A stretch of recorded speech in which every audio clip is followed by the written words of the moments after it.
திமுக அதுக்கு முன்னால காவி உடையில் உள்ள பாவிகள், பண்டாரம், பரதேசி என்றெல்லாம் பேசிவிட்டு சில மாதங்களிலேயே பாஜகவுக்கு ஆதரவு தந்ததை நம்ம பார்த்தோம். 96 இருந்து 2001 வரையும் கலைஞர் ஒரு சிறப்பான ஆட்சியை தந்தார். அந்த ஆட்சி ஒன்றுமில்லாமல் போனதற்கு காரணம் மீண்டும் வர முடியாத ஒரு சூழல் உருவாகிறது மட்டுமல்ல, பல்வேறு கூட்டணி கட்சிகள் இல்லாமல் ஜாதி கட்சிகளை சேர்க்கக்கூடிய ஒரு நிலை அவருக்கு ஏற்படுச்சு. இதுதான் வரலாறு. ஆக பாஜகவிடம் போனால் திராவிட முன்னேற்ற கழகம் நிச்சயமாக தமிழகத்திலே ஒன்றுமில்லாமல் போய்விடும். அனிதா ராதாகிருஷ்ணன் அவருடைய வார்த்தையெல்லாம் நீங்க பார்க்கும் பொழுது, அதாவது வெகு விரைவில் நம்முடைய திருச்சி சிவா எம்பி அவர்கள் அமைச்சர் ஆவார்கள் அப்படின்னா என்ன அர்த்தம்?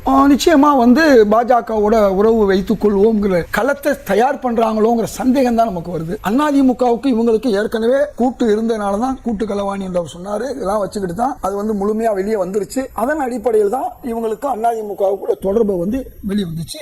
அதன் விளைவாக தான் கூட்டணி கட்சிகள் நாங்கள் வெளியே வந்தவங்க சொல்றாங்க. ராஜேந்திர பாலாஜி அவருக்கு தலைவர் யாருன்னா எடப்பாடியார். அவர் என்ன நினைக்கிறாரு, எங்கள் முன்னாள் முதல்வர் ஸ்டாலின் அவர்களுக்கு கோபம் வந்தா நாளைக்கு இந்த ஆட்சி போயிருந்தாரு. அது என்ன தொடர்புன்னு தெரியல. இதெல்லாம் எடப்பாடியாருக்கு தெரிஞ்சவர் சொல்றாரா இல்லையா அப்படின்றது நமக்கு தெரியாது. சகோதரர் திருமா என்ன சொல்றாருன்னா, பாஜகவை எதிர்ப்பதில் திமுக இதுவரை சரியாக இருந்தது, அதனால எங்களுக்கு நட்பு சக்தியாக நாங்க இருப்போம். காங்கிரஸ் இதைத்தான் சொல்லுச்சு, முன்னாள் முதல்வர் ஸ்டாலின் சொல்லல. ஆனா இந்த இரண்டாம் கட்ட தலைவர் செய்யக்கூடிய வேலை இருக்குல்ல, நாள்தோறும் தாவேக அரசுக்கு தொந்தரவு கொடுக்கிறது. நான் சொல்லணுமா, உலகத்துக்கே தெரியும், நாள்தோறும் ஒவ்வொரு விஷயத்திலும் அவர்களுக்கு எதிரான நிலைப்பாட்டை எடுக்கிறது, அதை தவறா பேசுறது. எப்படி 2001 திமுகவுக்கு சுத்தமா இல்லாத ஒரு சூழ்நிலை வந்துச்சு இல்லையா, பாஜகவோட அவங்க அலையன்ஸ் வரும்போது இல்லாம தோல்வி கண்டாங்க இல்லையா, அப்படிப்பட்ட ஒரு நிலை வரும்லாம் அவங்களுக்கு தெரியும்.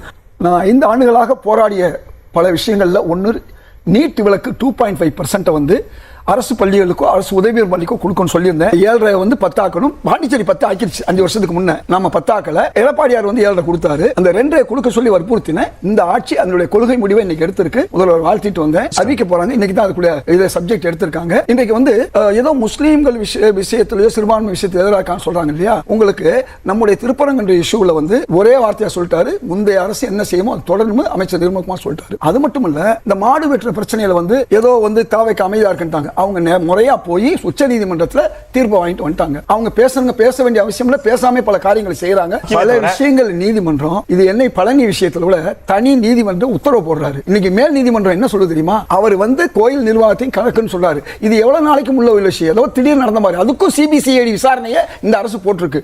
அதெல்லாம் உங்களுக்கு உண்மை வெளியே வரும். எந்த அமைச்சராக இருந்தாலும் ஊழல் செய்தால் நான் தண்டிப்பேன் சொல்லியிருக்காரு. யாராக இருந்தாலும் சொல்லியிருக்காரு. இன்றைக்கு அதனால சொல்றது, இன்னைக்கு இந்த ஆட்சி சிறப்பாக நடந்து அதை நாம ஆதரிப்போம். நீங்க ஜெயிக்க வைக்கல சார், நாங்க உங்களை ஜெயிக்க வச்சோம். கொடுத்த மாதிரி நாங்க திரும்ப மாட்டோம். இந்த ஆரம்ப மனப்பான்மை மாற்றங்களை விடுங்க. 2014 நீங்க 0 பிஜேபியோட சேர்ந்து